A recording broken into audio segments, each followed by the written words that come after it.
Alors bonjour à toutes et à tous, merci d'être fidèles à nos émissions. Nous sommes aujourd'hui le 11 janvier 2019.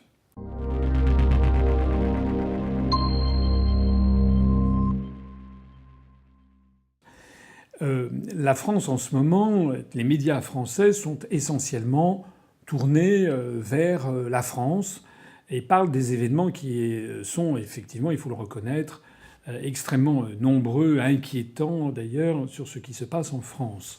Mais ce qu'il faut bien voir, c'est une évidence, c'est que la Terre continue à tourner.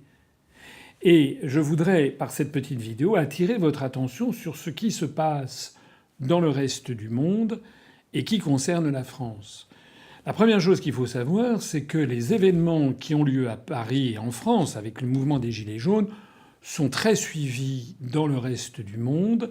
Et l'attitude de Macron et de son gouvernement fait l'objet de critiques très sévères de la part dans la plupart des pays du monde, et notamment dans les pays développés, où l'on considère que Macron gère très mal ses affaires, que Macron mène une politique de répression aveugle et scandaleuse, et éventuellement que Macron agit comme un dictateur.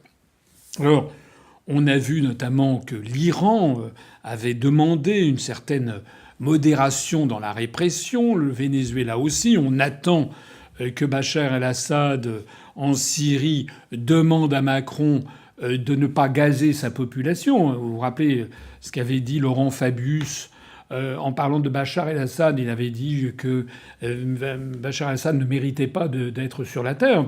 Peut-être Bachar el-Assad va-t-il dire que quand il voit les populations en France qui se font gazer par des bombes lacrymogènes dernier cri, ou qui se font arracher la main ou les yeux par du matériel, quasiment du matériel de guerre utilisé contre des civils, peut-être que Bachar el-Assad va saisir le Conseil de sécurité des Nations unies et va demander qu'une réunion en urgence soit prise contre la France, et pour demander la fin de la chute du régime Macron qui s'attaque et qui tue sa propre population. Tout peut arriver. C'est en tout cas l'état d'esprit dans un certain nombre de pays qui n'ont jamais digéré les leçons de morale de la France en général et de Macron en particulier.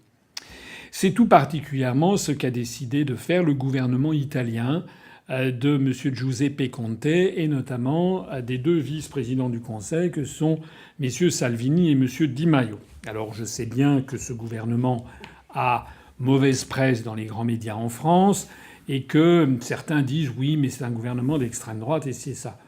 Qu'il soit d'extrême droite ou de je ne sais pas quoi, ou populiste, je n'en sais rien. Ce que je sais, c'est que c'est un gouvernement qui est un gouvernement légitime, qui a un soutien populaire sans commune mesure beaucoup plus important que celui de Macron. Et j'observe également qu'en Italie, en ce moment, il n'y a pas la population qui se fait éborgner, arracher des mains, etc., tabasser, molester par les dirigeants italiens actuels. Ça, je l'observe. Je n'ai pas non plus le sentiment que les dirigeants actuels de l'Italie piétinent la Constitution italienne comme M. Macron le fait de la Constitution française. En attendant, comme vous le savez sans doute, le gouvernement italien a réagi à l'affaire des Gilets jaunes en envoyant une véritable gifle diplomatique à Macron, en disant officiellement qu'il soutenait le mouvement des Gilets jaunes en France. C'est très fort. C'est presque une déclaration de guerre. C'est quelque chose. Le gouvernement italien dit « Nous soutenons le mouvement des Gilets jaunes ».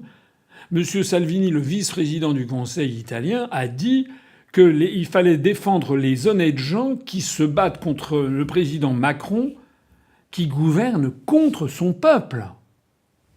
C'est d'ailleurs la vérité. Que ce soit M. Salvini qui le dise ou que ce soit Pierre-Paul ou Jacques ne change rien au fait que c'est la vérité. M. Macron gouverne la France contre le peuple français. D'ailleurs, s'il n'en est pas, s'il y a un doute, qu'il fasse donc un référendum sur la sortie de l'UE, sur la sortie de l'euro, sur l'impôt de solidarité sur la fortune, sur l'impôt sur les sociétés, qu'il les fasse, ces référendums. Et puis on verra, qu'il dissolve l'Assemblée nationale, et puis on verra. Donc, en réalité, les gouvernements italiens a dit ça. Monsieur Di Maio, d'ailleurs, a renforcé le clou en disant, comme conseil aux Gilets jaunes, ne faiblissez pas dans votre mobilisation. Et donc, maintenant, le gouvernement français a l'air ridicule. Ridicule. Et alors, on a vu Madame Nathalie Loiseau, ministre des Affaires européennes, qui a dit que c'était tout à fait anormal que le gouvernement italien ait dit ça puisque le gouvernement français ne se mêlait pas des affaires des autres. Et évidemment, tout le monde a rigolé devant cette déclaration de Madame Loiseau, qui est d'ailleurs spécialiste dans les déclarations sans queue ni tête, parce que tout le monde sait bien que Macron a passé son temps, depuis qu'il est arrivé à l'Élysée, à donner des leçons de morale à la planète entière, et en particulier à l'Italie. Une deuxième chose qui est apparue aussi en matière internationale, c'est que le fait qu'il crève les yeux au niveau planétaire que l'Union européenne est en train de se désintégrer. Lorsque l'on voit que la France et l'Italie s'échangent des noms d'oiseaux, si j'ose dire, pour parler de Madame Loiseau, que la France et l'Italie en sont à s'insulter, en fait, que le gouvernement italien en est à soutenir le soulèvement populaire qui en ce moment veut le départ de Macron, quand on voit que M. Macron passe son temps à jeter le discrédit, à critiquer, à se pincer le nez lorsqu'il parle de la Pologne, lorsqu'il parle de la Hongrie, lorsqu'il parle de la République tchèque, lorsqu'il parle de l'Italie, lorsqu'il parle de l'Angleterre, on allait voir ce qu'on allait voir avec le Brexit, etc. Dans le monde entier, les gens qui voient ça, ils se disent « Mais qu'est-ce que c'est que ce capharnaüm ? Qu'est-ce que c'est que ce foutoir ?» Donc ce qu'il faut bien comprendre, et là je m'adresse à toutes les personnes qui me regardent, c'est que les gens qui disent « Quoi, vous voulez sortir de l'Union européenne, mais vous vous rendez pas compte, la France est toute seule », c'est les gens qui ressassent le discours qu'ils entendent de la propagande, qu'ils écoutent un petit peu, qu'ils aillent ailleurs, qu'ils écoutent ce qu'on dit à l'étranger. Dans l'ensemble des pays du monde, moi je sais que je suis allé à l'automne dernier, j'ai passé une semaine au Japon où j'ai rencontré des ministres et des gens de l'opposition. Au Japon, tout le monde est au courant que ça se passe très très mal en Union européenne. Et dans toutes les chancelleries du monde entier, les gens se disent « Mais ce truc est en train de s'effondrer ». La meilleure preuve en a été d'ailleurs le coup de pied de l'âne qu'a lancé M. Trump, le président des États-Unis, il y a quelques jours. Sous la présidence Obama, il avait été décidé par le gouvernement fédéral américain de donner à l'Union européenne le statut diplomatique d'un État. L'Union européenne était considérée comme un État. Ce qui prouve d'ailleurs à quel point l'oligarchie américaine, notamment toutes les pouvoirs, les différentes nébuleuses du pouvoir aux États-Unis, en particulier dans le monde démocrate, mais plus généralement aux États-Unis, soutiennent la construction européenne, sont pour la construction d'une Europe fédérale, puisque précédant le mouvement, Obama avait donné à l'Union européenne le protocole et la dignité d'un État indépendant. Mais vous savez que Donald Trump est en train de faire machine arrière. Donald Trump a été élu contre les médias de son pays, contre toute l'oligarchie. C'est pour ça que d'ailleurs il fait l'objet d'un dénigrement absolument permanent dans tous les grands médias, non seulement aux États-Unis mais en France. Mais Donald Trump finalement n'en a cure. Il fait ce qu'il entend de faire. D'ailleurs au passage, il faut avouer qu'il a des résultats en matière économique qui sont absolument exceptionnels, dont on parle très très peu, mais il a quasiment le plein emploi. Il a réussi à redresser l'emploi aux États-Unis d'une façon absolument phénoménale. Et donc ça lui vaut une popularité que l'on a pu mesurer à mi-terme, aux élections de mi-terme. Ça devait être un désastre. Il a perdu. La Chambre des représentants est à majorité démocrate, mais il a renforcé sa position au Sénat. En règle générale, les élections de mi-terme aux États-Unis se soldent toujours de façon négative pour le président en place. Ça n'a pas été le cas pour Trump. Bref, Trump, prenant à rebours l'oligarchie américaine, a donc décidé de retirer à l'Union européenne son statut d'État et a été rétrogradé au niveau de simple organisation internationale, le président Trump disant d'ailleurs qu'il préférait traiter en bilatéral. Croyez-moi, enfin, c'est une évidence. Si le président des États-Unis se permet de faire ça, c'est qu'il a bien compris que l'Union européenne est en train de voler en éclats. Troisième élément d'appréciation, nous avons des adhérents en Australie. Nous avons notamment une adhérente que je remercie, qui est une Française retraitée qui vit en Tasmanie, donc je crois près de Hobart, qui est la capitale de la Tasmanie. La Tasmanie, c'est cet État de l'Australie qui est une île qui se trouve au sud-est de l'Australie, donc au sud de Melbourne et Sydney et de Canberra. Vous avez le détroit de Hobart et puis vous avez donc la Tasmanie.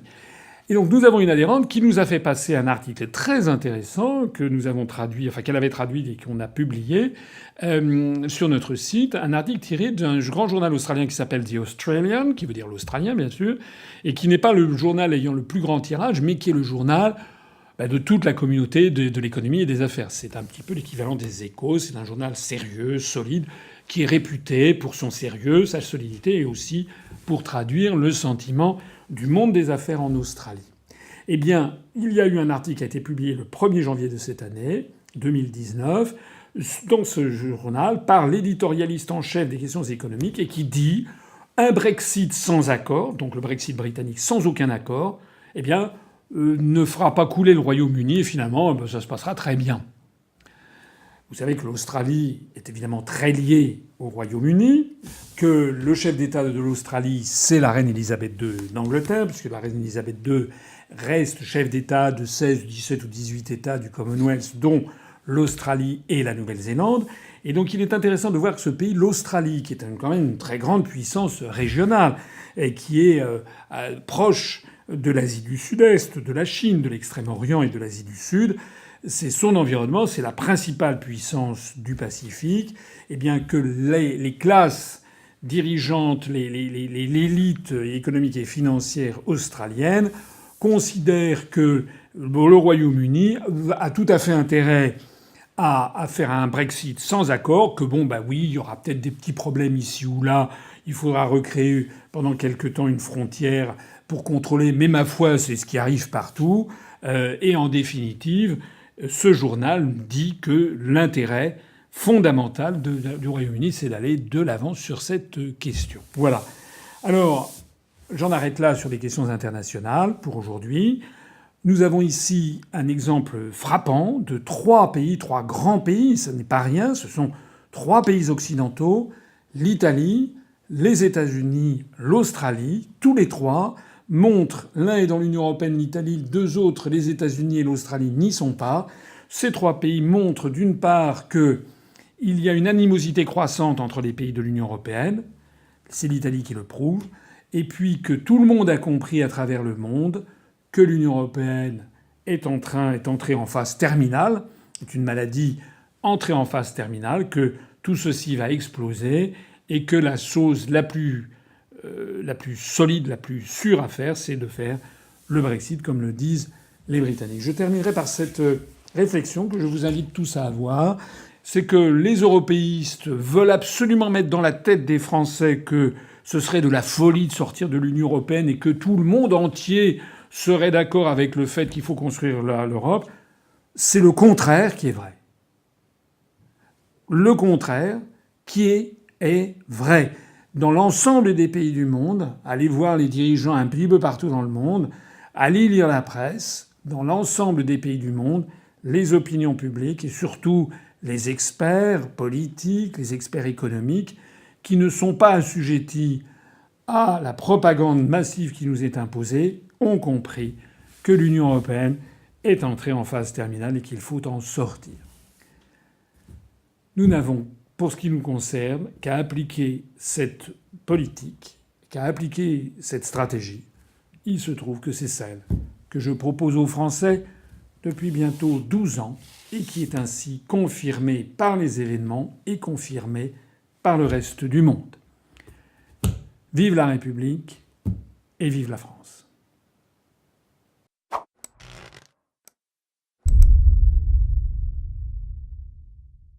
Retrouvez nos analyses, nos propositions, adhérez ou faites un don sur upr.fr. Retrouvez-nous aussi sur Facebook pour partager des idées et participer au direct. Twitter pour suivre les réactions de François Asselineau au jour le jour. YouTube pour ne rater aucune de nos vidéos. Pour nous aider à rétablir la démocratie, poussez-nous, abonnez-vous, partagez.